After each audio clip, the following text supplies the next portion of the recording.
Hi folks, Jonas Cain here for another edition of Magic Words, and the magic word is grand. And I chose that word because I'm in the middle of one of the most beautiful places in the world, the Grand Canyon.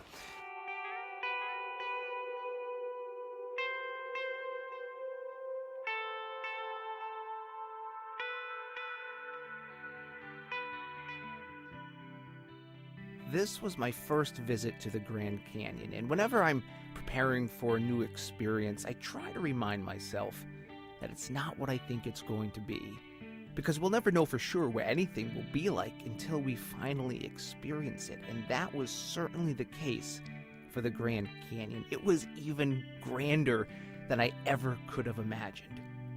I'd always wanted to visit, but it wasn't until I had a worthy cause to support that I finally set aside the time in my schedule, and what a time it was with Climb for Hope.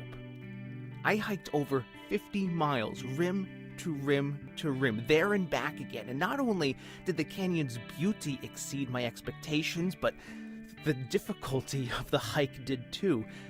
It took us over 14 hours to hike from the south rim to the north rim, and when we finally made it to camp, we were all physically, mentally, and emotionally exhausted. I had severe leg cramps that I couldn't even bend my legs to take my hiking shoes off. I literally had to ask someone to help me take off my shoes. I felt so helpless, and I was nervous about going back into the canyon the next day to hike back.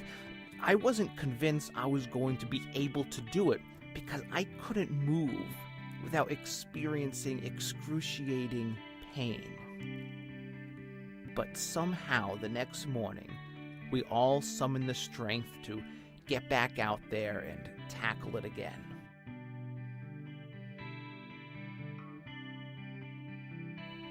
One of my favorite signs along the trail said that going down is voluntary, but going up isn't. It cautioned hikers to only make the trip if they were physically capable of getting out, otherwise a mule or a helicopter would have to be called in. Thankfully, the most danger any of us were in was from the rogue squirrels who loved nothing more than to chew holes into people's backpacks to scavenger for food. I had no idea there were so many squirrels living in the canyon. Actually, there was one other danger. The trails were often quite narrow, and on our uphill hikes, we'd have to often step to the side of the trail to let others pass. But the only place to step aside to is the edge of the trail with sheer drop-offs. I remember thinking several times that I should probably be scared, but I was just too exhausted to care. Scientists estimate that it took 17 million years for the Colorado River to carve out the Grand Canyon. For 17 million years, the land had to endure the pain of erosion, allowing what was no longer serving it to simply fall away. And for a total of 27 hours, I got to endure the pain of exhaustion, hiking there and back again, a total elevation gain of over 20,000 feet. Along the way, I experienced my own kind of erosion, allowing old beliefs about myself and what I'm capable of to simply fall away, revealing a new understanding of who I am. There were many times when I thought I had nothing left to give, when my strength and energy was simply gone, yet I still had so many miles and so much more elevation to go, and all I had left was willpower.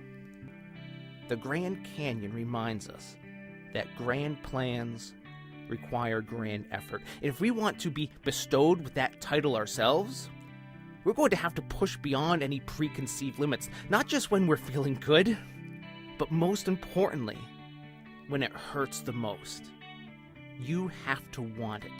Because if you want it enough, you will push forward. And what I've learned is that's the only way to get the really good views of the beauty that this life has in store for us.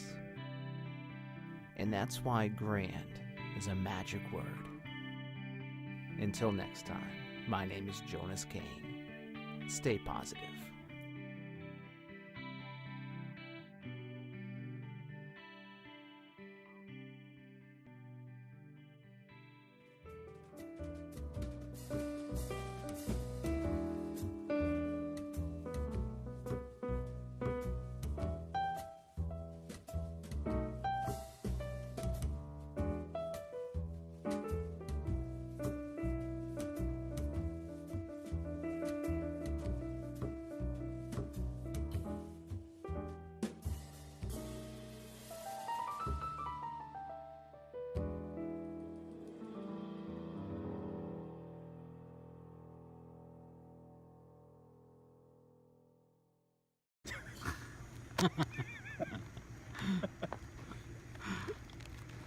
Jonas and the squirrel about to go down.